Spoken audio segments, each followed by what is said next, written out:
안녕하십니까, 함재봉입니다. 오늘은 지난 시간에 이어서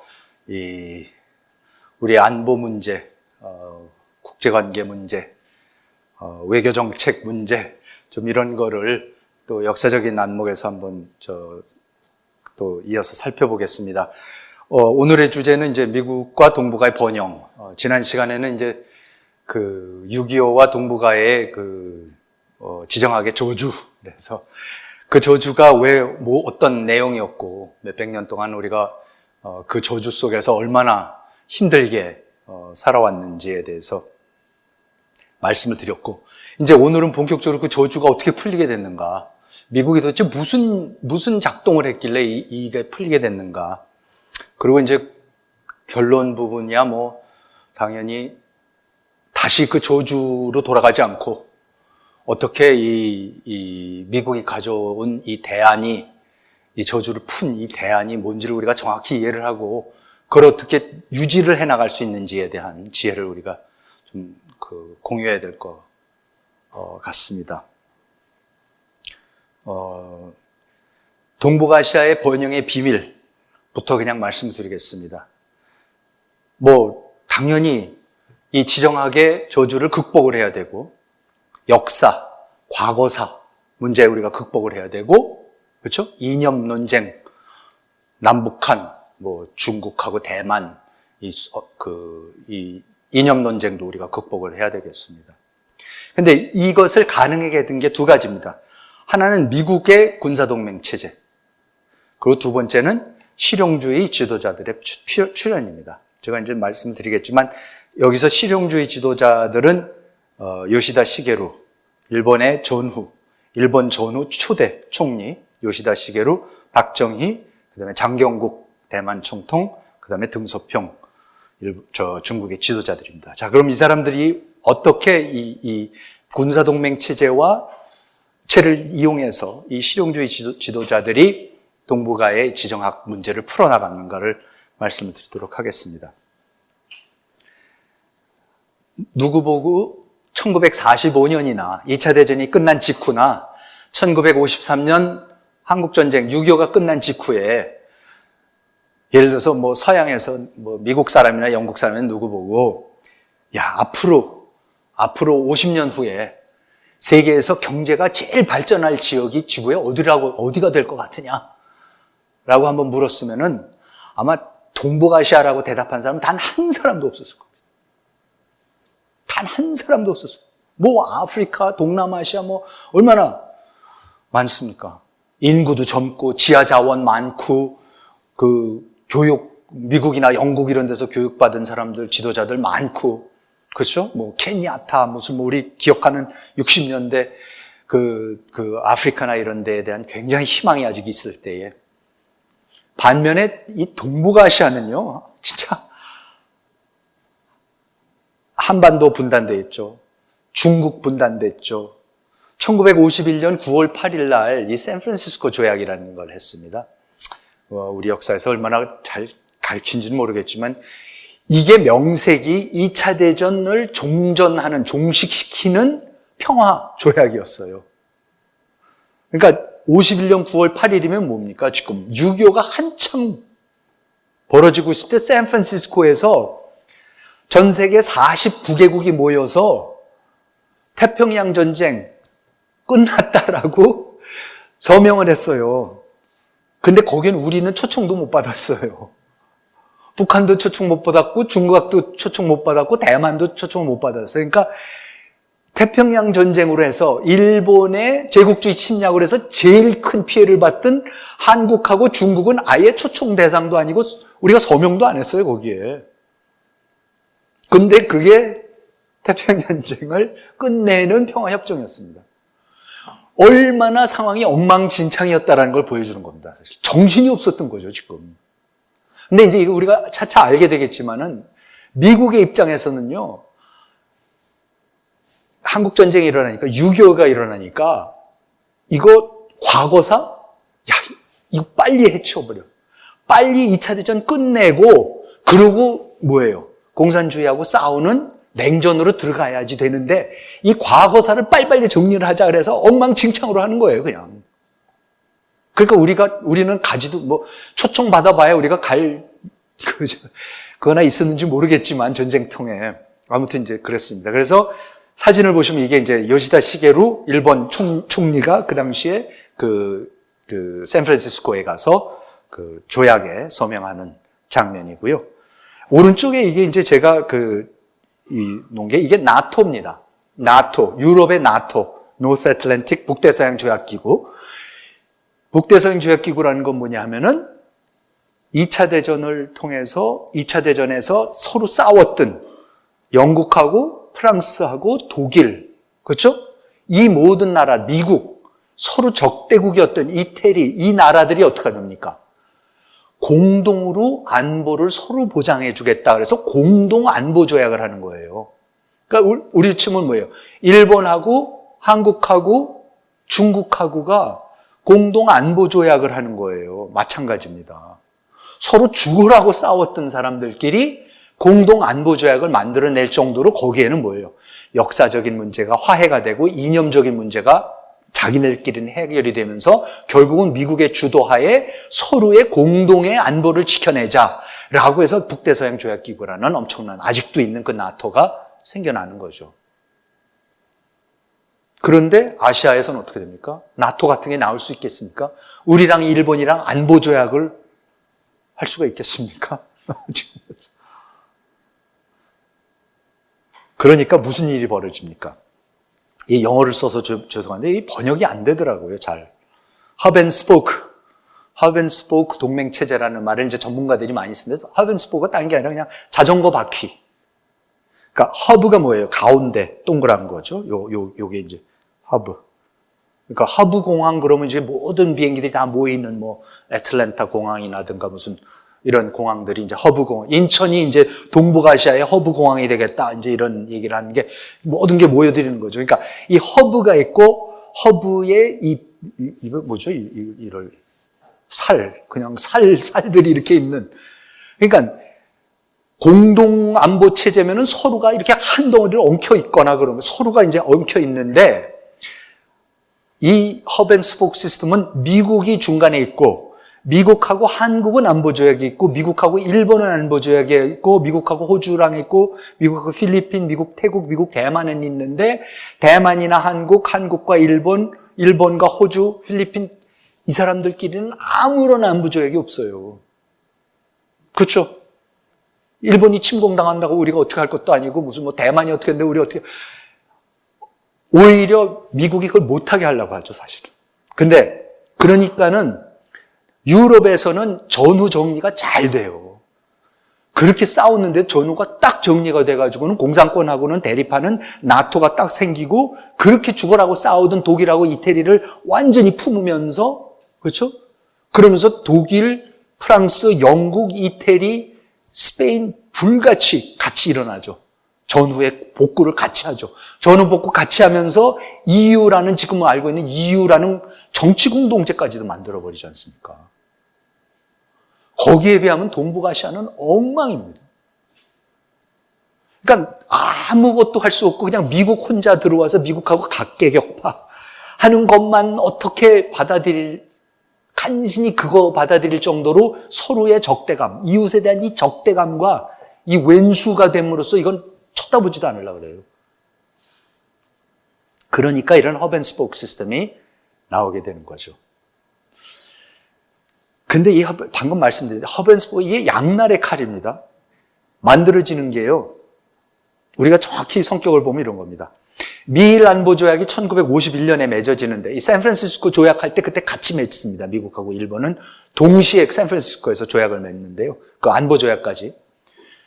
미국의 일본 안보 조약을 우리가 잘 생각해 보셔야 돼요. 미국이 일본의 오키나와에도 가 있고 뭐 지금 엄청난 그 함대가 그 요코스카에 그 미국 항공모함 가 있고 이제 이런 걸 보면 우리가 그걸 보면서 이제 무슨 생각을 해야 되느냐? 두 가지입니다. 하나는 물론 일본을 지켜주는 거겠죠. 그렇지만 동시에 뭡니까? 1945년에 미국이 일본에 들어갔을 때에는 뭐예요? 일본이 지금 최고의 적국이에요. 그러니까 미국의 정책은 2차 대전 끝나자마자 미국의 정책은 어떻게 하면 일본이 다시는 군사적으로 못 일어나게 만드느냐가 미국 정책의 핵심이었습니다. 다 없애야 된다. 중국을 스위스 같은 낙농국가로 만들겠다 그랬어요. 일본을, 미국이. 중공업이라는 건 하나도 이제 못하고. 왜냐면 얘네들 중공업만 갖고 맨날 항공 만들고 진주만도 쳐들어오는데 절대 그걸 못하게 하는 거죠. 그래서 그때의 중공업들을 다 해체를 해버려요. 그래서 유명한 사진들 굉장히 많습니다. 중공업 들어가갖고 그 제철소 이런 거 다 용접기로 다 떼어갖고 그 도쿄만에다가 다 버리면서 완전히 해체를 시켜버립니다. 그리고 전범들, 우파 그런 뭐 미쓰비시 만들고 이런 우파 전범들을 전부 다 스가모 전쟁범들 수용소에다가 다 집어넣어버리고 오히려 군국주의자들한테 맨날 체포당하고 탄압받던 좌파들, 막스주의자들 이런 사람들을 전부 다 풀어주죠. 그러니까 전후 일본이 완전히 좌익들의 세계가 되고 우익들은 전부 다 감옥에 들어가 있었던 거죠. 그러면서 일본이 산업이 다시는 못 일어나게 이제 만들어버리는 거죠. 그러면서 이웃들을 이제 안심을 시켜줘야 되는 거.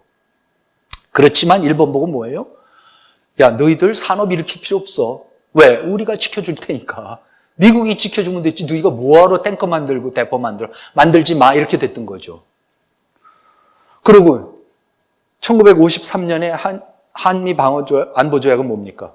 당연히 한국의 방어, 그러니까 북한의 남침해, 재침에 대해서 그걸 막아주겠다라는 거로 우리는 주로 생각을 하지만 사실 당시 미국 사람들로서 굉장히 걱정스러웠던 게 이승만 박사가 진짜로 북침을 할 것 같았거든요.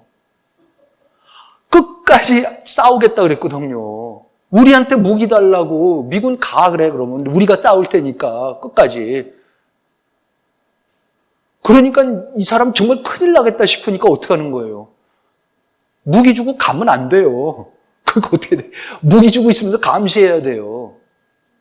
일본이 못 일어나게 하듯이 남한을 제어하는 거가 미국이 한미 방어조약을 최소한 50% 이유였습니다. 나머지 50%는 이제 방어를 해주는 거고. 미중, 그 당시 이제 중화민국, 대만 안보조약을 54년에 맺습니다. 그것도 뭡니까? 대만을 방어를 당연히 중공으로부터 해주지만 장개석이 맨날 뭐라 그랬어요? 광복 대륙 수복하겠다 그랬어요. 맨날 쳐들어가고 대륙 수복하겠다 그랬어요. 6.25가 나니까는 때는 이때다 하고는 건너가겠다 그랬잖아요. 그러니까 미국이 어떻게 해요? 미국이 칠함대를 보내갖고 대만 해협에 칠함대를 보냈는데 그게 중공이 이쪽으로 쳐들어오는 걸 막는 게 아니라 장개석이 대륙 쳐들어가는 걸 막으려고 칠함대를 갖다 놔요. 그러니까 이런 양날의 칼들입니다. 사실은 안보 공약이.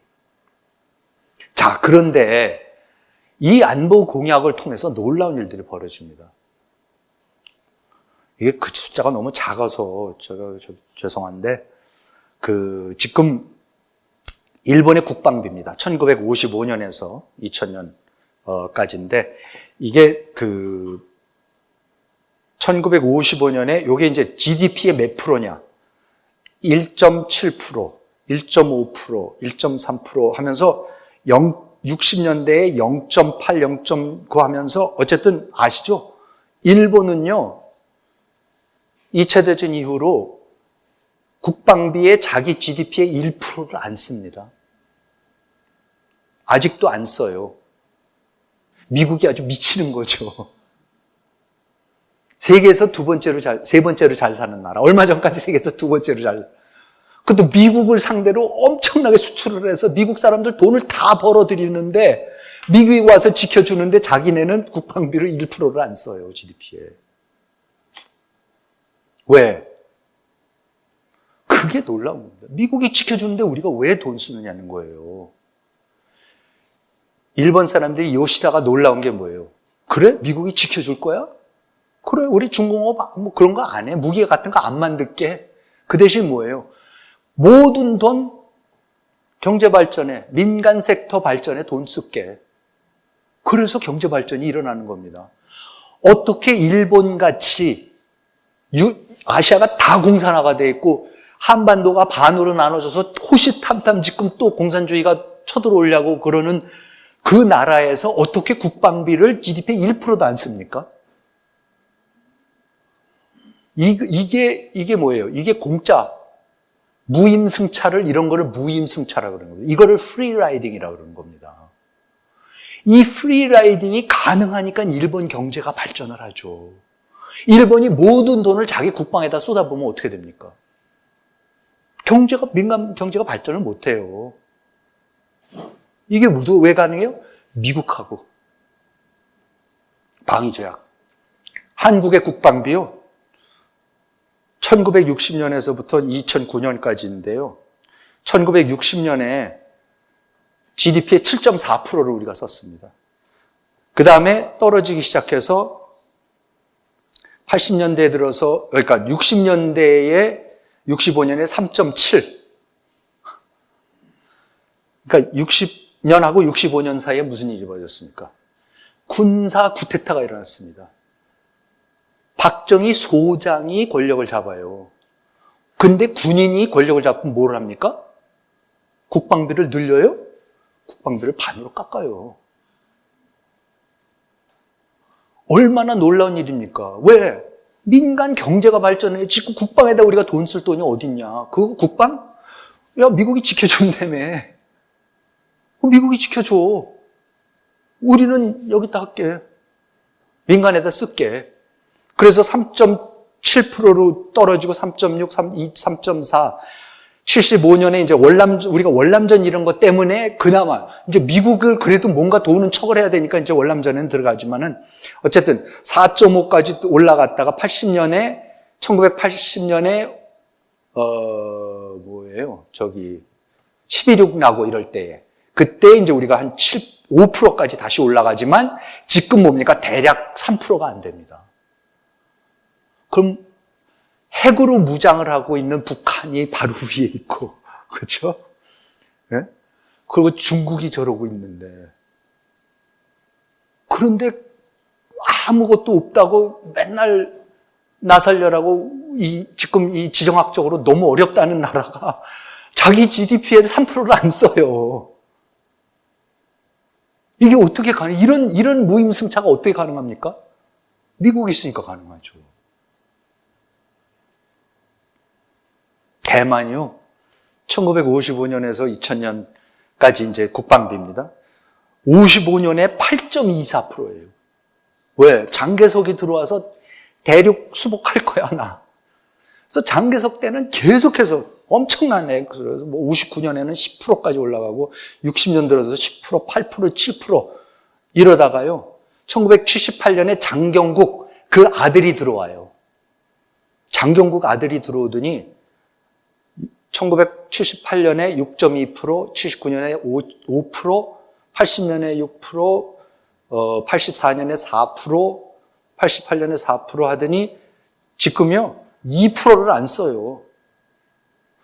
그럼 대만에 헤엄 넣어두고 지금 맨날 중국하고 저 엄청난 적이 맨날 미사일 훈련하고 뭐 자기네 섬 위로 미사일 쏘고 뭐 어쩌고저쩌고 한다고 맨날 징징거리고 뭐 미국 보고 지켜달라고 어쩌고 하면서 국방비를 2%를 안 써요, GDP에.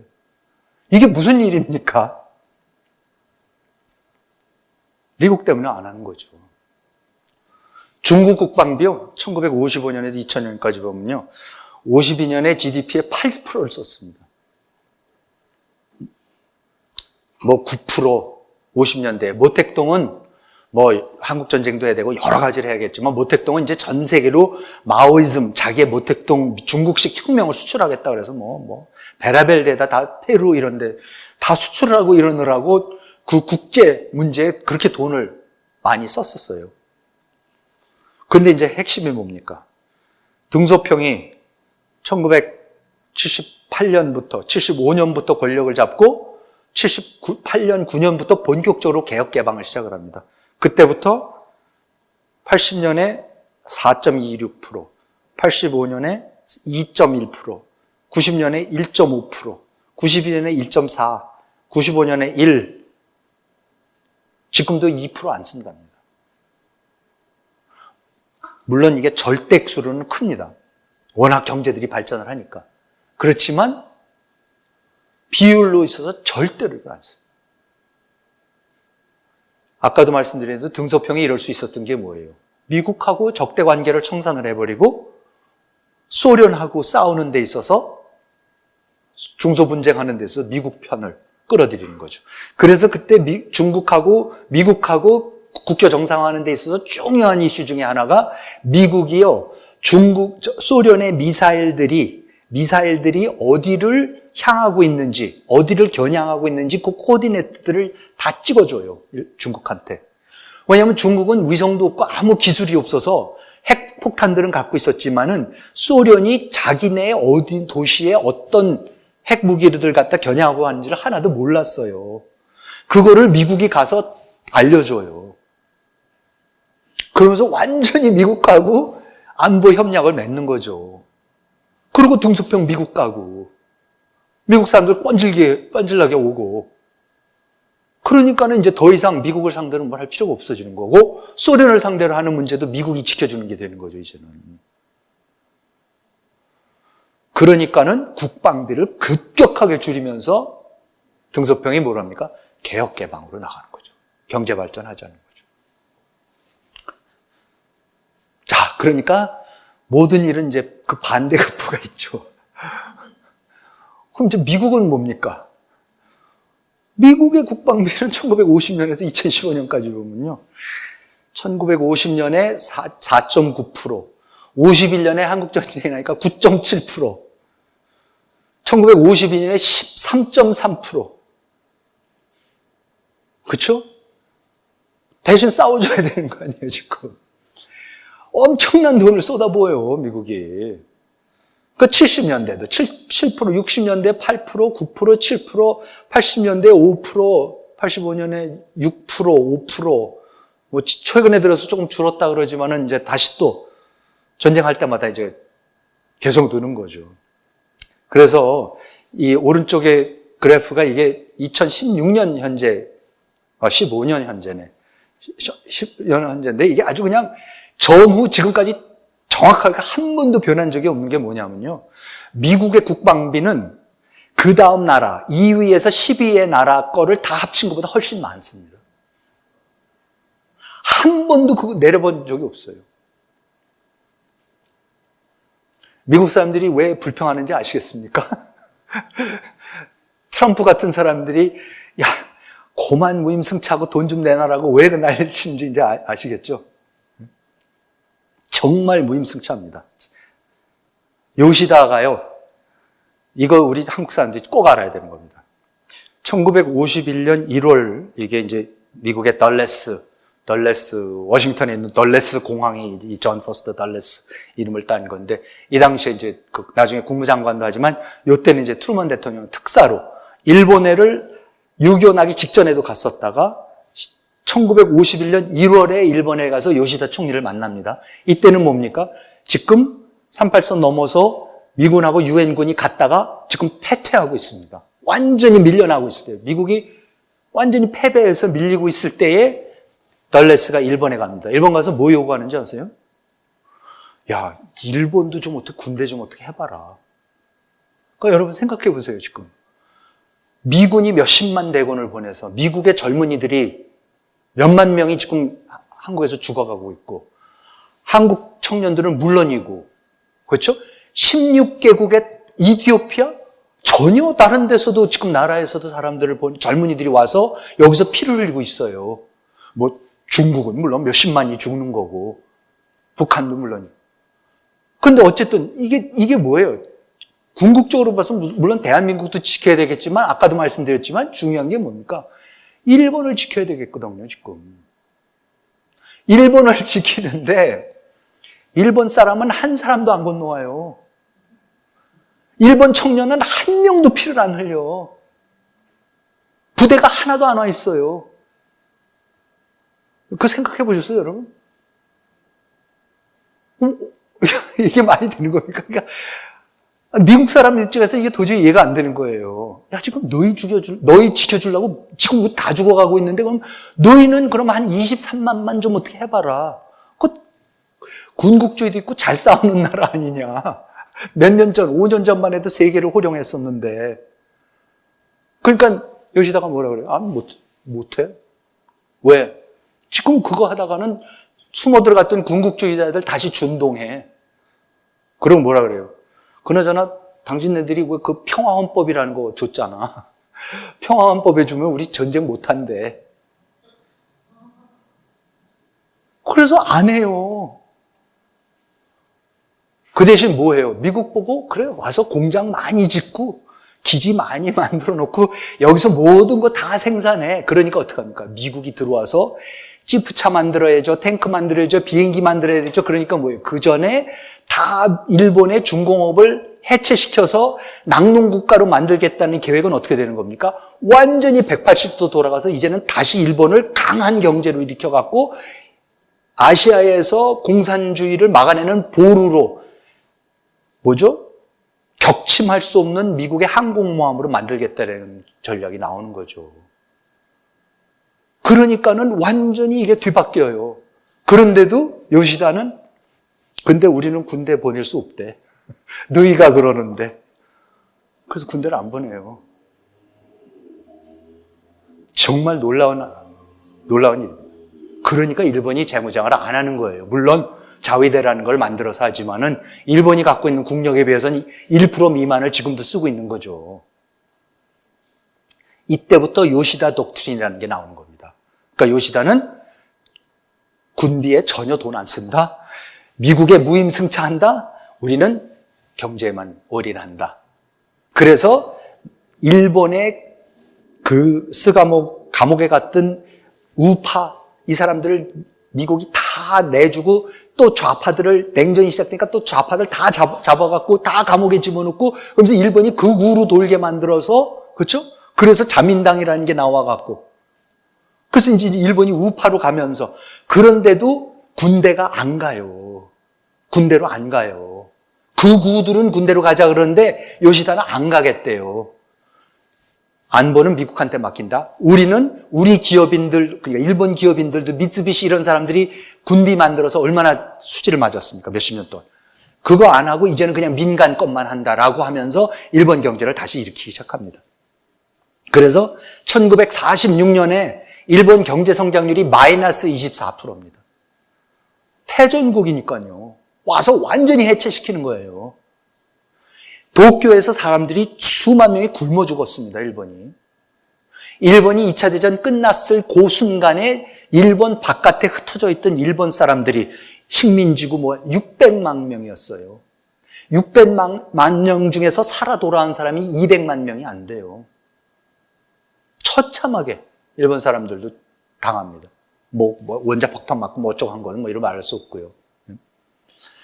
엉망이었었던 나라예요. 47년에 4.7%, 48년에 7.9%, 한국전쟁이 발발하니까 미국이 완전히 생산 기지로 만들어 보니까 15.9%.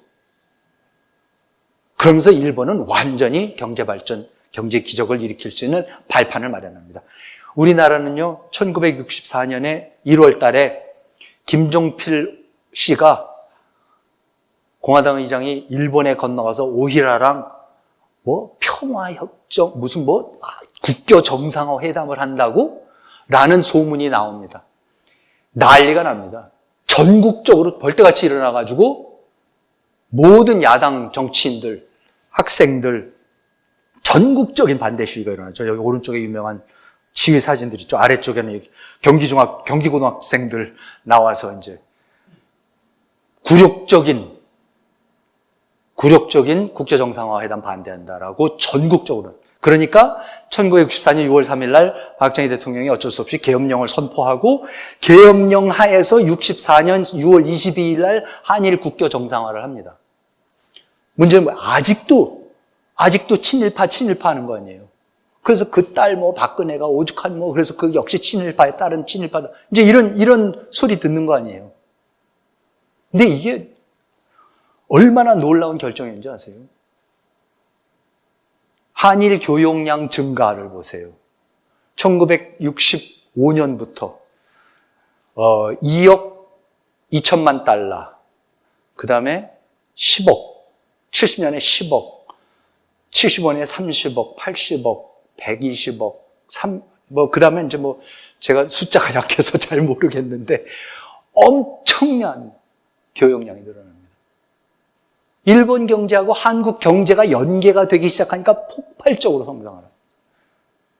오른쪽이 이게 한일 교역량이죠. 한국 경제 혼자 잘한 거 아닙니다. 일본 경제 혼자 잘한 거 아닙니다. 연계가 되니까 잘하기 시작합니다. 근데 그게 어떻게 연계가 됩니까?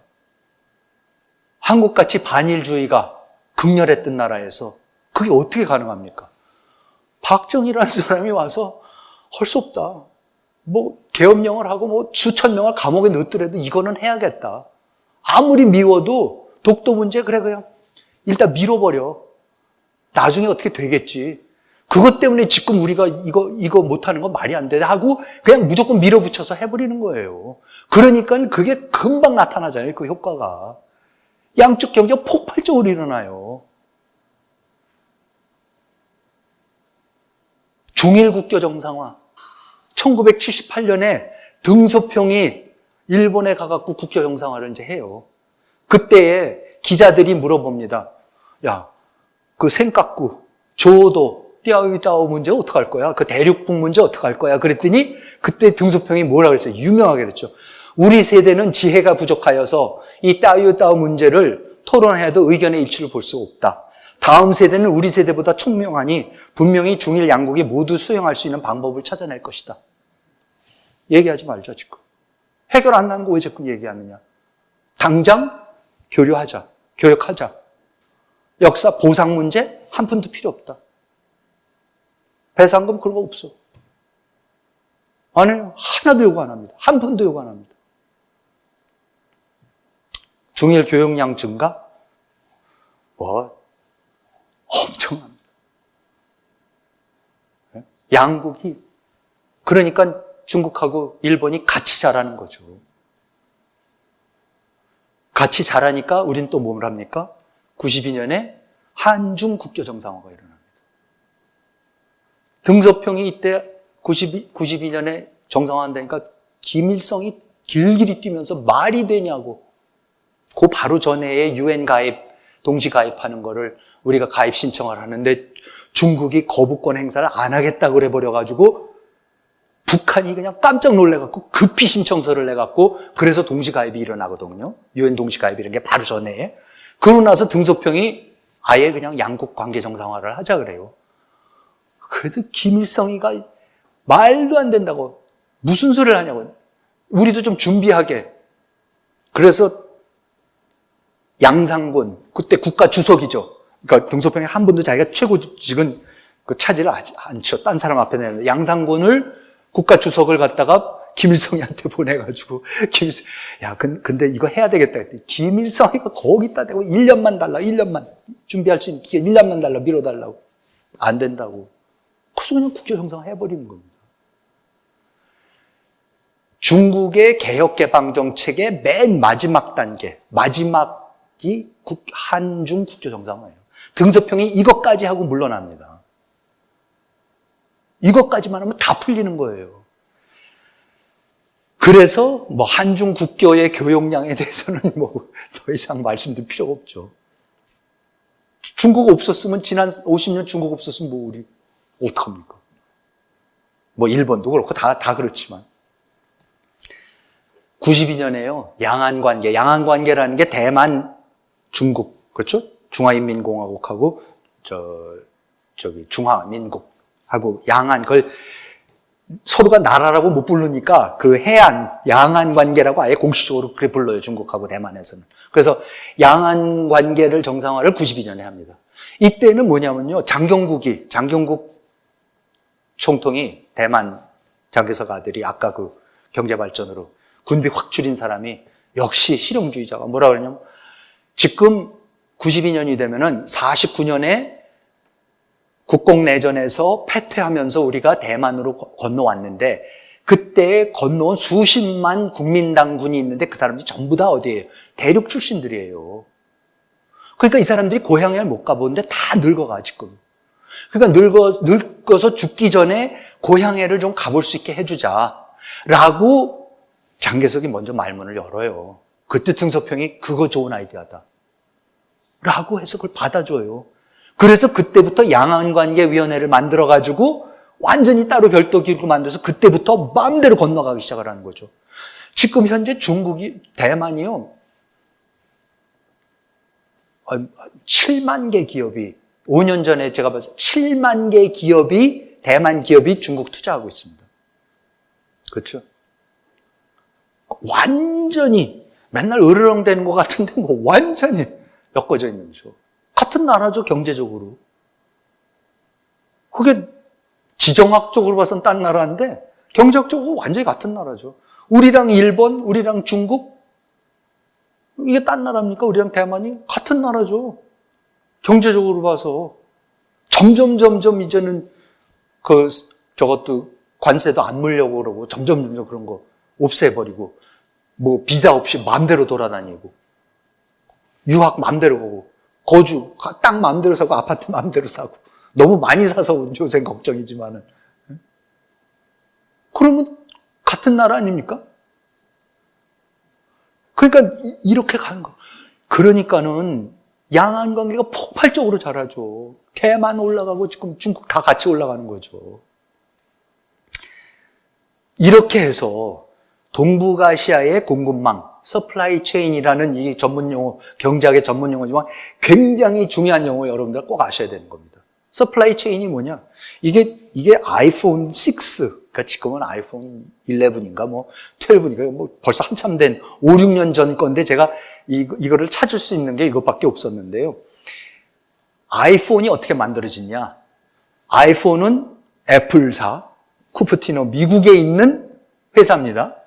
근데 애플의 모든 전화, 컴퓨터, 모든 거를 누가 만듭니까? 혼하이, 폭스콘이라는 대만 회사가 만듭니다. 그 폭스콘이라는 대만 회사가 중국에 13개 공장을 운영을 합니다. 제일 큰 상해에 있는, 심천에 있는 제일 큰 공장에는 40만 명이 일합니다. 중국 사람들이. 그렇죠?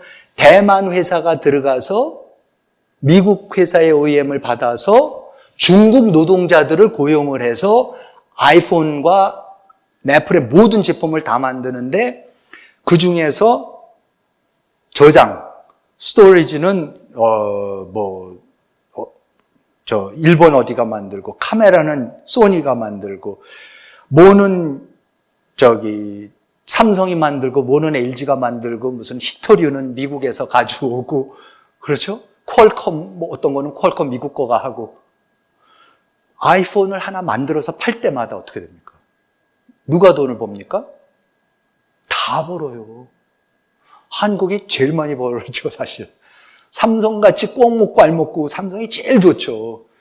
아이폰하고 경쟁해가지고 이 갤럭시인가 뭐 이거 계속 팔지만 동시에 아이폰에 들어가는 다 알잖아요.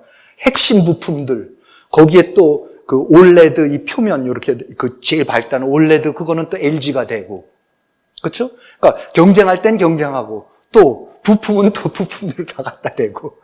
근데 이게 뭐 때문에 중국이 이런 걸 하는 거예요. 중국에 있는 모든 공장들이 다 이런 식으로 우리나라에서 일본에서 대만에서 다른 나라에서 부품들을 다 가져가 갖고 중국의 인력을 이용해서 그렇죠? 그 생산 라인을 이용해서 그거를 해서 전 세계에다 팔아 제끼면은 그 중에 한 20%는 우리나라에 오는 거예요. 지금 이게 너무 잘 돼 있어가지고 딴 데에는 아무 데도 이걸 못해요. 뭐 멕시코에 가서 나프타를 한다고 미국 가고 캐나다하고 뭐 한다 절대 안 돼요. 남아메리카도 안 되고 아프리카도 안 되고 유럽도 전혀 안 되는데 중국을 중심으로 하는 이 서플라이 체인만 되니까는 이렇게 활활 타오르는 거예요. 지금도. 자, 그러면 문제가 뭡니까? 그런데 얼마 전부터 지금 이게 이상하다는 거예요. 지금 점점 이 잘 되는 쪽 경제 쪽을 안 보고 다시 지정학, 안보 이 문제를 자꾸 아시아 사람들이 쳐다보기 시작을 해요. 그러면서 일본에서 일본이 abnormal state다, 비정상 국가라는 얘기가 나오기 시작했었어요. 90년대, 2000년대에. 그게 무슨 얘기냐면은 일본의 평화헌법이 일본의 우파들이 이거 이상하다. 일본의 평화헌법 구조에 이렇게 나와 있습니다. 미국이 만들어줬다는, 아까 그 요시다가 미국이 무장 좀 하라 그러면 맨날 이거 들이매는 거였습니다. 뭐라고 하면 일본 국민은 정의와 질서를 기조로 하는 국제 평화를 성실하게 희구하여 국권의 발동인 전쟁과 무력에 의한 위협 또는 무력의 행사는 국제 분쟁을 해결하는 수단으로는 영원히 이것을 포기한다. 전쟁이라는 수단을 국가로서 영원히 포기한다. 그러니까 국가 역할을 안 하겠다는 거죠. 국가라는 게 뭐예요? 무력을 갖고 사용하는 거 아니에요. 안 하겠대요. 전항해, 요 항의 목적을 달성하기 위해서 육해 공군 및 기타 전력을 보유하지 않는다. 국가의 교전권은 인정하지 않는다. 이렇게 돼 있어요, 일본 헌법이. 그러니까는 이게 굉장히 복잡한 일이에요, 사실은. 근데 미국은요, 미국의 입장에서는 사실 일본의 우파만 이걸 바꾸자는 게 아니에요. 제일 바꾸고 싶어 하는 게 미국이에요. 왜? 일본 사람들이 계속 이 핑계로서 돈을 안 쓰거든, 국방에. 자기네 세금을 엄청 갖다 쏟아붓고 있는데. 그러니까 미국도 이거를 평화헌법 좀 바꿔서 좀 정상국가로 돌아가서 전쟁도 좀 할 수 있는 해서 필요하면 군대도 파견하고. 그럼 우리가 일본군하고 우리 미군하고 이렇게 가잖아요. 가다가 예를 들어서 뭐 북한으로부터 뭐 그 미군 함정이 습격을 받잖아요. 그럼 일본 함정이 미국 함정을 습격하는 북한을 때릴 수가 없어요. 교전권이 없어요. 이런 문제가 다 이런 굉장히 복잡한 문제가 있어가지고 미국의 입장에서는 이 동맹을 유지하는데 너무너무 힘들어요. 전쟁이 났을 때에 한반도에서 또 전쟁이 나면은 예를 들어서 일본에 6개 기지가 있거든요. 그 6개 기지에 대한 그 일본에 있는 병력을 갖다가 여기에 있는 8군 사령관이 그거를 유엔군 사령관으로서 그거를 다 사용할 수가 있는 권한이 생겨요. 전쟁이 터지는 순간 엄청난 힘이 생겨요. 유엔군, 아직도 그 유엔 16개국이 그대로 있습니다. 그런데 그런데 예를 들어서 그러면은 어느 나라 영국 항공기가 일본에 착륙을 하려고 그러면은 이게 지금 일본하고 영국하고 이게 무슨 협정이 돼 있고 일본은 지금 그런 전쟁하는 나라하고 뭐를 못하게 돼 있거든요. 그러니까 이런 거를 다 풀어야 돼요. 그러니까 뭐를 할 때마다 훈련할 때마다 골치 아픈 일이 생기는 거야, 법적으로. 그러니까 이거를 풀으려고 그렇게 애를 쓰는 거죠, 지금. 그러니까 좀 정상국가 좀 되라, 정상국가. 일본에서 우파들은 그거 좋은 생각이다. 우리 정상국가 돼서 우리도 군대 갖자. 또 이런 얘기가 이제 나오는 거고. 그럼 이제 우리를 보면 이거 군국주의로 회귀 아니냐 그러는데 우린 자꾸 일본이 준동한다 그러는데 문제는 미국이 더 원해요. 미국의 입장에서는. 그리고 미국이 이거를 한 가장 큰 이유가 뭔지 아세요? 걸프 전쟁 1991년에 걸프 전쟁이 터져가지고요. 이라크가 사담 후세인이 왜 어디예요?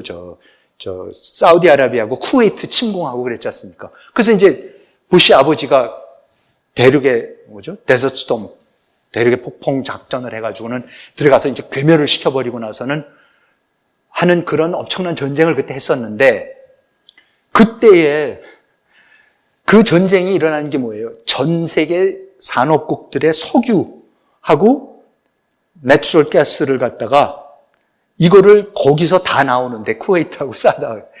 그 제일 많이 사서 쓰는 데가 일본이에요. 그러니까 일본의 경제를 지켜준다고 전 세계가 들어가서 지금 무기를 보내고 군대를 몇십만 대군을 보내고 미군들이 가갖고 그래서 이제 그 전쟁을 하고 있는데 일본은 단 한 명도 못 보내요. 안 보내요. 이때 이제 미국만이 아니라 이제 유럽 참전했던 유럽 사람들이 이제 드디어 이걸 알았어요. 이 유럽 사람들이 화가 나가지고 이런 무임승차하는 놈들이 어딨냐. 너희는 왜 군대를 안 보내느냐. 그러니까 일본은 야, 우리가 군대를 보내기 싫어서 안 보내냐. 지금 너희가 못 보내게 해서 안 보내는 거지. 하면서 돈만 그때 엄청난 돈을 줬어요. 그랬더니 뭐예요? 이 경제적 동물, 모든 거 돈으로 해결하는 놈들. 그래서 일본이 그때 엄청 쇼크를 먹었어요. 이러면 안 되겠구나. 이러면 안 되는구나. 그럼 우리 정상국가가 돼야 되는구나. 이렇게 평화 유지하고 뭐 하는데 적극적으로 이제는 우리가 세계 제2대, 3대 경제대국으로서 책임을 해야 되는구나. 근데 헌법 때문에 안 돼요. 근데 그거 고치려고 그러죠? 그럼 중국하고 한국에서 뭐라 그래요? 저 군국주의로 간다 그래요, 또. 어떻게 보면 일본은 굉장히 좋아할 거예요. 우리가 군국주의로 간다, 절대 못하게 하라 그러면 일본은 거봐, 하지 말라 그런다는데. 돈 안 써도 되는 거죠. 한국에서 전자권 문제가 그런 거예요. 한국에서 좌파들이요, 전자권, 이게 비정상 국가라는 거예요. 무슨 나라가 전투하는 데 있어서 자기 군대를 갖다가 전시에 자기 군대를 자기 장성이 군인이 못하고 왜 외국 군인한테 맡기냐? 이게 뭐냐? 라면서 이게 비정상이라고 전시작전권 환수하자는 얘기가 계속 나오는 거 아니에요. 사실 비정상이죠, 뭐. 일본에 비해서 근데 조금 덜 비정상적이죠. 네? 그렇지만 좌우간, 그렇죠? 우리의 역사상 78년 11월 7일에 한미연합사 창설하고 정시작전권, 평시작전권은 이양을 해버리고 전시작전권 가져오고 94년 12월 1일날 평시작전권이 한국으로 전환이 됐는데 아직까지도 전자권은 미국이 갖고 있어요. 근데 미국의 입장에서는 처음에도 그랬잖아요. 어쨌든 이런 거를 미국이 꽉 잡고 있어야지. 그때 이승만 박사가 넘긴 거거든요. 유엔군 산하에다가 집어넣었던 거거든요. 그런데 이거를 갖다가 돌려주면은 미군의 입장에서도 그때는 이승만 박사 또 그거 갖고 북침할 수도 있으니까 그것도 싫었던 거고. 아무튼 여러 가지 이유 때문에 그걸 안 하고 사실 우리 입장에서는 뭐예요? 무임승차하기 딱 좋은 거죠, 지금. 여태까지 그렇게 경제 발전해 왔는데 안보 지키고 경제 발전하고 꼭 먹고 알 먹고 일본도 꼭 먹고 알 먹고 대만도 꼭 먹고 알 먹고 미국만 죽어날 지경이죠. 대만의 비정상성 대만도 지금 대만 관계법 국가 정체성에 대혼란이 일어나서 대만이 독립국가다라고 해서 중국하고 맨날 그거 갖고 이제 지금 차잉원 같은 사람들이 민진당 대만 독립당이라고 하죠. 그 사람들은 대만이 중국으로부터 완전히 독립해야 된다라는 것 때문에 이제 대만이 중국의 일부냐 아니냐 문제 갖고 이제 계속 문제가 되지만 어쨌든 이 사람들도 이 비정상이다. 우리 대만 독립국으로 갈래. 이제 이런 얘기들이 자꾸 나와서 미국도 깜짝 놀래고 중공도 깜짝 놀래고 이제 다들 놀래갖고 막 압력 놓고 이제 이러는 문제가 있는데 어쨌든 대만은 지금 국방은 미국 칠함대가 없으면 아예 못 지켜요. 아니 말이 안 되죠. 미국 지금 200만 인구, 2천만 인구 갖고 지금 13억하고 어떻게, 뭐가 됩니까? 중국도 뭘 합니까? 등소평이 여태 해왔던 게 비정상이래요, 시진핑이는. 야, 이게 무슨, 이런 굴욕적인 100년 이게 어딨냐, 이런 치욕의 역사가. 등소평은 뭐라 그랬어요, 도광양회. 이거 보이지 말라, 나서지 말라. 그냥 조용히 경제발전만 하라. 화평불기, 대국이 이렇게 불같이 일어났는데도 모든 주변 국가들하고 저렇게 사이좋게 우리랑 일본이랑 월남이랑 모든 나라랑 너무나 사이좋게 국경 문제, 분쟁 다 해결하면서 중국이 불같이 일어났어요. 그걸 화평불기라 그랬어요. 야, 이런 경우도 있네, 세계 역사에. 근데 지금 뭐예요? 다 싸워요. 인도하고 매일같이 지금 교전하고 있고 월남하고 맨날 티격태격하고 그렇죠? 우리하고는 북한 편 자꾸 들면서 이상하게 핵무기 만들고 있는 북한 편 자꾸 들면서 우리랑 틀어주고 우리 제재하고 사드들이 온다고 우리 경제 제재를 해요. 이건 등소평 때는 상상을 할 수가 없는 안보 문제, 지정학의 문제가 경제 문제를 점점 다시 침범해 들어가기 시작을 하는 겁니다. 그러면서 100년의 치욕. 왜 100년의 치욕인지 아세요? 1849년에 아편전쟁이 일어났거든요. 1차 아편전쟁이. 그때부터 1949년 중국 공산당 정부가 수립될 때까지가 딱 100년인데 중국 공산당 정부가 들어섬으로써 100년 동안의 아편전쟁 이후로 중국이 당했던 그 굴욕을 드디어 이제 서력을 하고 있다. 그래서 공산당이 자기네가 정통성이 있다. 라는 지금 그냥 그거 지금 만들어내고 역사 만들어내고 있는 거예요. 그러면서 자기네가 강하다 지금. 그래서 맨날 군사 행진하고 그런 짓들 하고 있는 거예요, 지금.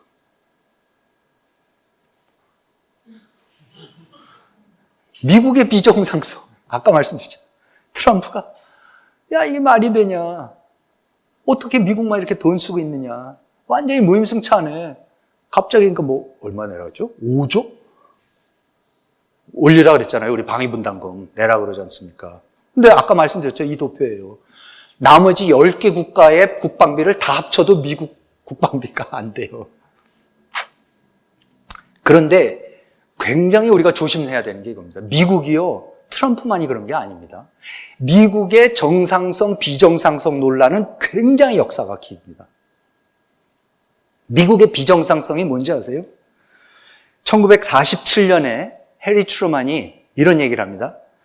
이거 죄송합니다. 영어로 돼 있는데. It must be the policy of the United States. 그러니까 미국의 정책은 뭐냐면 to support free peoples. 자유 국민들을 who are resisting attempted subjugation by armed minorities or by outside pressure. 무장한 단체들이나 외부의 힘으로부터 자유를 위협받고 있는 모든 사람을 우리가 다 지켜주겠대요, 미국이. 아니, 그런 우리나라 대통령이 나와서 대한민국의 정책은 앞으로 어느 나라든지 인권이 유린되고 무슨 뭐 외국으로부터 침략을 받고 있는 그 나라가 있으면 우리가 무조건 그 사람들 도와줄 거라고 했으면 아마 한국 국민들이 누가 세금 낼 건데 정신 나갔어 이랬을 겁니다. 트루만 대통령이 1947년에 이거를 했기 때문에 한국전쟁이 나니까 6.25가 나니까 미국이 개입을 했어요. 그렇죠? 왜 미국이 개입을 합니까? 그러니까 거꾸로 이게 비정상이에요. 웬 나라가 이래요. 케네디 대통령이 1961년 1월 20일 날 그 유명한 취임사에서 유명한 얘기를 했죠. Let every nation know. 모든 국가들한테 내가 경고합니다. Whether it wish us well or ill. 우리의 적이든 우리의 친구든 that we shall pay any price. 어떤 거래도 희생하겠다. Bear any burden. 어떤 부담도 지겠다. Meet any hardship. 어떤 힘든 것도 받아들이고 support any friend. 모든 친구를 다 지원을 하고 oppose any foe. 모든 적은 다 맞서고 in order to assure the survival and the success of liberty. 자유의 성공과 유지를 위해서. 이게 무슨 나라가 이럽니까? 이게 놀라워. 우리 아무렇지도 않게 받아들이죠. 그냥 미국은 그런 나라 아니야? 그랬는데 미국에 세금 내는 국민의 입장에서는 이게 도대체 뭐 하는 짓이야 그러는 거죠. 우리가 왜 그래 도대체. 뭐 이런 비정상 국가가 있어. 그래서 정말로 비정상, 정상 얘기가 그냥 제가 하는 얘기가 아니라요. 때마다 미국에서 이 얘기가 나옵니다. 냉전이 딱 끝나고 1990년 진 커파트릭이라고 미국의 굉장히 조지타운 대학교 교수였고 레이간의 안보보좌관이었고 UN 대사를 했던 유명한 여류 국제정치학자 진 커파트릭이 National Interest라고 보수주의 그 잡지에다가 쓴 글 제목이 A Normal Country in a Normal Time. 정상적인 시대가 돌아왔으면 우리도 좀 정상적인 국가가 되자라는 거예요. 그러면서 United States performed heroically in a time when heroism was 영웅적으로 행동해야 될 때 미국은 영웅적으로 행동을 했다. Altruistically, 이타심에 의해서 during the long years when freedom was endangered. 자유가 위협을 받을 때 오랜 기간 동안 정말로 이타심에 의해서 미국이 나가서 이걸 지켰다. The time when America should bear such unusual burdens is past. 그렇게 이상한 부담을 져야 할 시대는 끝났다. With the return of normal times. 냉전이 끝났어. 소련은 무너졌어, 이제. 정상적인 시대가 돌아와서 we can again become a normal nation. 이제 정상적인 국가가 될 수 있다고 그랬다고요. 근데 미국이 정상적인 국가가 안 돼요. 계속해서 사방에 가서 전쟁하고 계속해서 주한미군 주둔시키고 계속해서 주일미군 주둔시키고 독일에 주둔시키고 엄청난 세금을 지금도 쓰고 있어요. 1920년 5월 달에 워렌 하딩이라는 이 사람한테서 이 얘기가 워렌 하딩이 누구냐면요. 우드로 윌슨 대통령, 우리가 그렇게 좋아하는 우드로 윌슨 대통령이 민족 자결주의 외치고 그러면서 1차 대전 끝나서 파리 강화조약에 가갖고 뭐라 그랬어요? 이제 우리가 국제연맹이라는 걸 만들어서 다시는 전쟁이 안 일어나도록 하겠다라고 국제연맹을 만들었죠. 근데 그게 왜 실패합니까? 2차 대전이 곧바로 일어나는데 일어나는 이유가 국제연맹에 미국이 가입을 못해요. 자기네가 만들어 놓고 미국이 가입을 못했죠. 그것 때문에 나중에 뭐예요? 2차 대전 끝나고 나서 UN을 만들고 나서 국제연합을 만들고 나서는 미국이 당연히 들어가죠. 꽉 잡고서 UN을 만들어서 전쟁 안 나라. 근데 그때에 못 들어가는 이유가 뭐예요? 미국이 왜 국제연맹을 만들었는데 왜 미국의 상원에서 그걸 부결을 인준을 안 해줘요? 워렌 하딩이 상원에 이거였고 그때의 대선 후보로 나와서 우드로 윌슨 다음에 미국 대통령이 되면서 했던 연설이 그때 당선되는 게 뭐예요? 미국이 1차 대전에 들어가갖고 유럽에 갖고 전쟁하고 별 난리를 다 쳤는데 우리가 얻은 거 뭐야? 잘 싸웠는데 이제 하지 마, 이제 그런 거. 국제연맹 이런 거 만들지 마. 우리가 거기 무슨 상관이야. 유럽 그냥 내버려둬. 유럽 사람들 유럽한테 내버려두지. 조지 워싱턴 대통령이 일대 대통령이 사임할 때에 그랬죠. 유럽 문제에 절대 말려들지 말라 그랬다. 왜 유럽 문제다? 이러면서 그때의 한 유명한 연설이 있어요. America's present need is heroics, not heroics but healing. 미국이 지금 해야 되는 거 영혼같이 구는 게 아니라 치유다. Not nostrums but normalcy. 어디 가서 막 잘난 척하고 그러지 말고 그냥 정상. Not revolution but restoration. 혁명적인 거 하지 말고 그냥 복원하자. Not agitation but adjustment. 어디 가서 막 분쟁 일으키고 그러지 말고 잘 조정하자. Adjustment. Not surgery but serenity. 참 연설도 잘해. 말도 잘 만들어내요. 가서 막 수술하고 이러지 말고 serene하게, 평화롭게, 고요하게 넘어가자. Not the dramatic but the dispassionate. 드라마틱하게 뭐 이러지 말고 감정 탁 억제하고 dispassionate. Not experiment but equipoise. 어디 가서 이런저런 실험하지 말고 Not submergence in internationality. 국제주의에 빠지지 말고 but sustainment in triumphant nationality. 이 위대한 승리하는 민족주의, 그러니까 우리 거를 돌보자. 네이션을 돌보자. 그게 멋있는 거다. 왜 자꾸 외국에 나가서 하느냐라는 거예요. 이러니까 미국이 국제연맹에 안 들어가고 고립주의로 완전히 빠져버리는 거죠. 그러니까 미국이 언제 들어갑니까? 전쟁에 다시? 진주만 폭격이 1941년에 진주만 폭격이 나니까 미국이 할 수 없이 그때 들어가서 여러분 그 다케스트 아워 영화 그거 보셨죠? 윈스턴 처칠이 할 때 거기서 처칠이 계속 지고 있는데 루즈벨트한테 전화해가지고 야 그때 약속했던 그 구축함들 그 50척인가 빌려주기로 했던 거 그것 좀 어떻게 좀 빨리 보내줄 수 없냐 했더니 거기서 루즈벨트 야 윈스턴 미안하지만 그거 알지 않냐 우리 지금 우리 그거 못해 그래서 못 보내줘요. 지금 나치한테 런던이 폭격당하고 난리 법석이 나고 있고 덩커크에서 패퇴하고 유럽이 다 저게 되고 있는데 미국이 못 들어가요. 왜? 미국이 이런 거 못 들어간다고. 그게 미국의 고립주의예요. 이게 미국의 노멀한 거예요. 애브노멀한 거는 아까 트루만이나 케네디가 너무나 애브노멀한 거예요.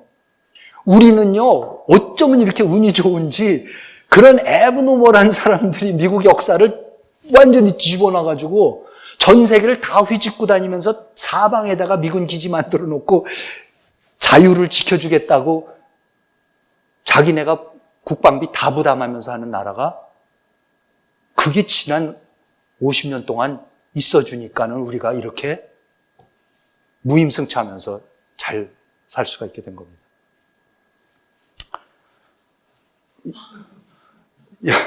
유일한 정상 국가는 북한입니다. 제가 어디 가서 이거 저를 잘못 인용하시면 이제 또 북한 보고 정상이라 그랬다고 이제 또 혼날 텐데 그런 뜻이 아니라 이제 좀 비꼬는 겁니다, 이거는. 저는요, 제일 좋아하는 사진이 중에 하나가 제일 역사적으로 드라마틱한 사진이 1983년 6월 달 등소평하고 김정일이가 만난 이 사진입니다. 1983년 이때에 등소평이 79이고요. 김정일이 42입니다. 1980년이면요, 북한이 중국보다 훨씬 잘 살 때입니다. 그렇죠? 지금 중국은 대약진 운동 56년에서 58년에서 60년 4천만 명 굶어 죽이고 60년대 70년대 내내 문화의 대혁명하면서 광란 그리고 간신히 지금 등소평이 76년인가 권력 잡고서 78년 79년에 개혁 개방 이제 막 시작했을 때예요. 아직 우리 국교 수립도 안 했을 때예요. 이때에 김정일이 처음으로 이제 전면에 나서기 시작했죠. 김일성으로부터 물려받아가지고 전면에 나서서 이제 국정을 담당하기 시작하고 최초로 중국에 가서 이제 중국 최고 지도자랑 이제 만나는 거죠. 요즘 뭐 김정은이가 시진핑이 만나듯이 이제 간 거예요. 갔는데 앉아있는 옷을 보시면요. 김정일이 옷이 더 번쩍거리고 훨씬 좋아요. 옷감도. 그리고요. 80살 됐어요. 한 사람은. 이제 여기 40대예요. 2배예요. 나이가. 그런데 여러분 이때로부터 지금 몇 년 됐어요? 50년 됐네. 30년 됐어요? 40년 됐네. 40년 됐는데 두 나라가 어떻게 됐습니까? 그 찢어지게 가난하던 중국은 지금 세계 2대 강대국이 됐어요. 경제대국이. 누구 때문에? 이 80살 된 할아버지 때문에. 북한은 어떻게 됐어요? 40살짜리가 잡았는데 어떻게 됐어요? 완전히 주체사상 해갖고 안으로 들어가 버렸죠. 그러면서 뭐를 해요? 정상국가죠. 국방은 우리 힘으로 하겠다. 남한같이 무슨 미국 제국주의자들이 주구를 해갖고 점령군이 와서 주둔군이 와서 저러고 판치고 돌아다니는 걸 우리는 허용 안 하고 우리는 우리 힘으로 다 한다 그러니까 GDP의 30%를 평균 지난 50년 동안 70년 동안 GDP의 30%를 국방부에다가 집어넣는 거죠. 그러니까 핵무기 몇 개는 만들었는데 어떻게 됐어요 지금. 동북아시아에 이 불같이 일어나는 이 서플라이 체인 안 들어가는 나라가 없는데 북한만 안 들어가요 지금. 북한만 안 들어가요. 그러니까 이제 우리는 뭘 해야 되는 겁니까? 이걸 어떻게 지킵니까? 이걸 어떻게 지킵니까? 저는 중국 사람들한테나 러시아 사람들한테 꼭 얘기할 때 꼭 그렇게 얘기를 해요. 지금 우리가 원하는 게 김정은이 어떻게 옵세라 이런 것도 아니라 그냥 비핵화하고 개혁 개방해라. 등소평이 1978년에 했던 그 정도의 개혁 개방만, 그렇죠?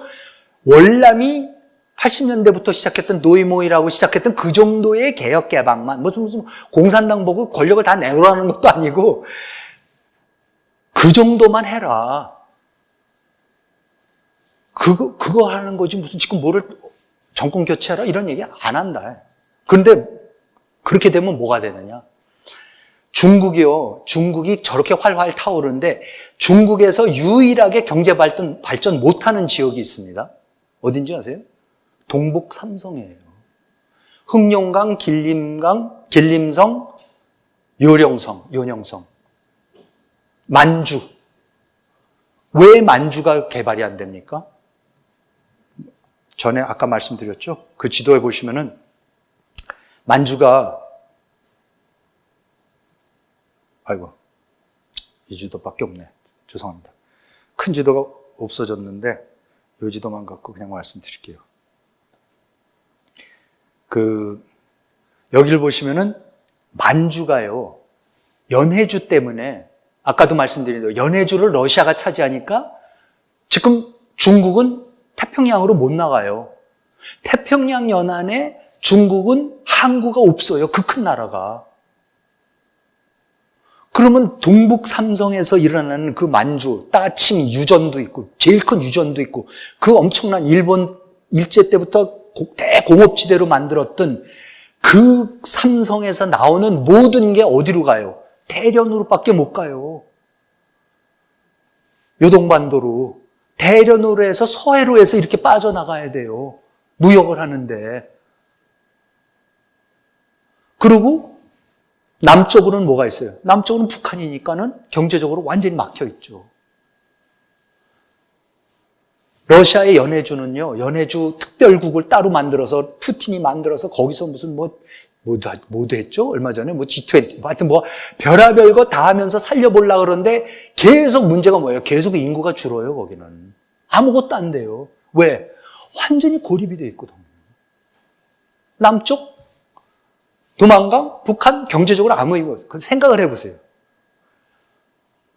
38선이 뚫리고, 휴전선이 뚫리고, 완전히 경제적으로 뚫려가지고, 압록강, 두만강이 다 열려서, 한국의 회사들, 일본 회사들, 중국 회사들, 러시아 회사들, 미국 회사들이 북한에다가 자동차 공장 만들고, 조선소 만들고, 제철소 만들고, 공항 서너 개 열고, 항구 너다섯 개 열고, 고속도로 뚫고, 고속전철 놓고, 그럼 어떻게 될 것 같으세요? 북한이 잘 살게 되는 거가 이유가 아니에요. 동북 삼성이요, 활활 타올라요. 일본하고, 그러니까 거꾸로 생각해 보시면요, 지금 우리는요, 섬이에요. 남한은 섬입니다. 우리 육지로, 무트로 어디 못 가요. 다 바다 아니면 비행기로 밖에 못 가요.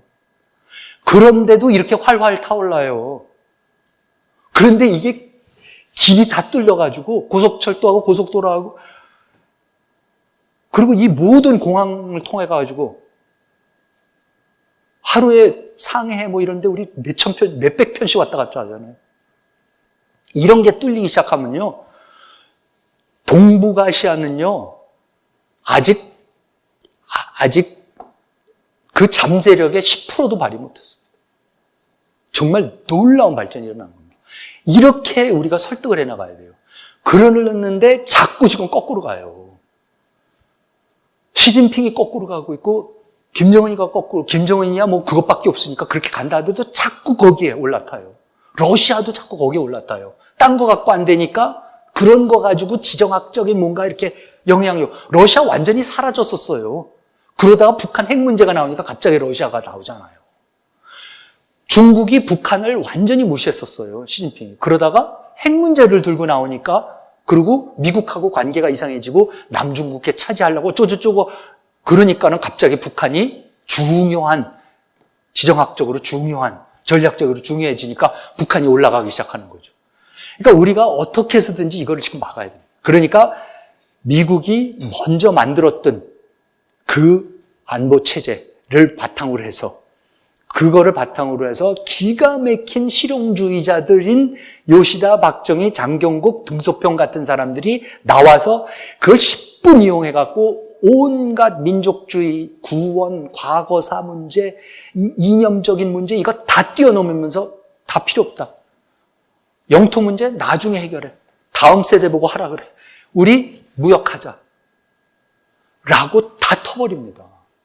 그것 때문에 아직도 욕먹고 늘 있지만은 그것 때문에 다 터버립니다. 그러니까 이렇게 활활 타올라요, 우리가.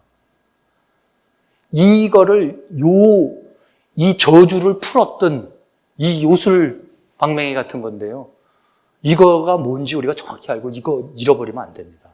그래서 저는 끝으로 북한 비핵화는 당연히 해야 되는 거고 중국의 열강 행태를 그만두게 해야 되는 거예요. 근데 이제 설득하는 방법이 지금 방금 말씀드린 그런 식으로 누이 좋고 매부 좋고 러시아 좋고 중국 좋고 북한 좋고 다 좋다라는 그 제로쌈이 아니라 계속해서 플러스 이라는 걸 만들어주고 그러면서 저는 굉장히 중요한 부분입니다. 한미동맹 강화를 해야 돼요. 그런데 분담금이요, 더 내야 됩니다. 더 내야 돼요.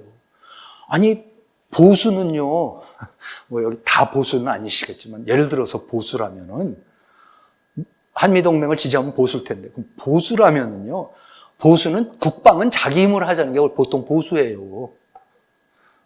그렇지 않습니까? 그게 보수죠. 원래 컨서버티브에 자기 힘으로 국방하자는 게 보수죠. 무슨 국제 조약 이런 거 같은 거 그거는 안 해요. 그건 진보들이 하는 거예요. 그렇죠? 그런데 지금 우리 보수는 그거 안 하려고 그래요. 그러니까 이 분담금 지금 1조, 2조 올리는데 삼성 같은 데가 1년에 버는 돈이 순이익이 몇 조라고 그러더라고요. 근데 지금 우리 방위 분담금으로 우리를 북한으로부터 지켜주고 중국으로부터 지켜준다는 데에다가 방위분담금을 뭐 몇천억을 올려달라 그러면 나라가 들고 일어나요, 그냥. 당장 무슨 뭐 망하는 것 같이. 그러니까 미국이 점점 화가 나게 되는 거고, 그러니까 이제 가끔 가다가 트럼프 같은 사람들이 나와가지고, 야, 네. 아니면 관둘래, 우리. 이거 계약 관계야. 이래버리는 거예요. 다행히 다시 바이든 같은 사람이 와서 그런 소리는 안 하는 거죠. 그렇지만 속내는 어떻게 합니까? 이 구조적으로 지금 몇십 년 동안 미국이 이거를 다 지지를 해왔는데, 지원을 해왔는데. 그러니까 이런 문제를 우리가 굉장히 깊이 생각을 해야 되는 거고, 잘 생각을 해야 되는 거고, 마지막으로 어떻게 해서든지 지역 통합은 계속돼야 됩니다. 아까도 말씀드렸지만 지정학적으로 보고 외교 안보적으로 보고 무슨 전략적으로 보면 이게 다 적같이 보이는데 경제적으로 보면 그냥 같은 나라예요, 지금. 경제적으로 무슨 문제가 있습니까? 네? 중국 가고 일본 가고 대만 가고 홍콩 아무 문제가 없어요. 거기 사나 여기 사나 그냥. 그렇게 돼야지 돼요. 이게 갑자기 불안해지고 이러면 안 되는 거죠. 그러면 큰일 납니다. 우리가요, 국방비 5%, 10%씩 예를 들어서 전 그렇게, 진짜로. 예를 들어서 그러면 우리가 국방비 지금 2%, 3%씩 쓰잖아요. 우리가 실제로 GDP의 5%씩, 6%씩 일본, 한국, 중국 다 그렇게 쓰기 시작하면 어떻게 될 것 같아요? 항공모함이요? 마음대로 줘요. 핵잠수함이요? 마음대로 줘요, 우리가 뭐 기술이 없습니까? 뭐가 없습니까? 근데 그 많은 항공모함 짓고 잠수함 다 지어, 핵잠수함 지어갖고 뭐 할 겁니까? 누구랑 전쟁할 거예요? 이게 지금 말이 하나도 안 되는 얘기예요.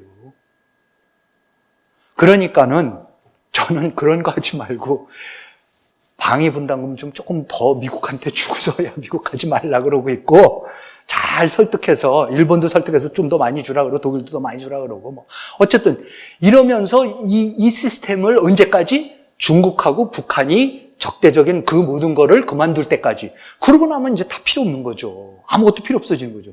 그러면 이제 완전히 동북아가 하나로 통합이 되면은 저는 그게 요시다, 박정희, 장경국, 등소평 같은 놀라운 해안을 가졌던 그 사람들이 꿈꾸던 어떻게 그 사람들이 거의 동시대에 이렇게 나옵니까?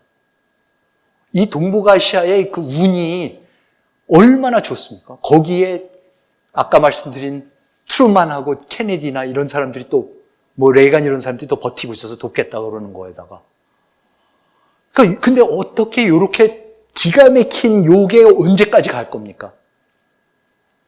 정말 잘 유지를 해야 되고 잘 보수하고 잘 유지하면서 우리가 가야지 동북아시아가 지금 같은 번영을 지속할 수 있을 뿐만 아니라 더 놀라운 번영을 누릴 거라고 생각을 합니다. 예, 너무 또 길어졌습니다. 이상 마치도록 하겠습니다. 시청해 주셔서 감사합니다.